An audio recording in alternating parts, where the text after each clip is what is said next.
पुन्हा एकदा गाड्या सुटल्यावर लक्ष द्या.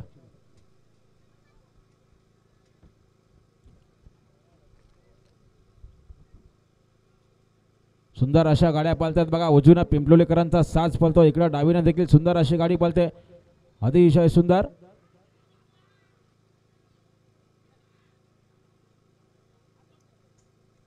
आणि आता आलेल्या शर्तीमध्ये उजवी साईड धन्यवाद राज जेवण सोनवले पिंपलोली यांचा घरचा साज पाला बिंजोरचे गोळाचे मानकरी. अजय वेतालेश्वर प्रसन्न बादशाह ग्रुप सावले यांचा मोरा विजय कॉमेंट्री वाला 200 रुपयाचा बक्षीस धन्यवाद.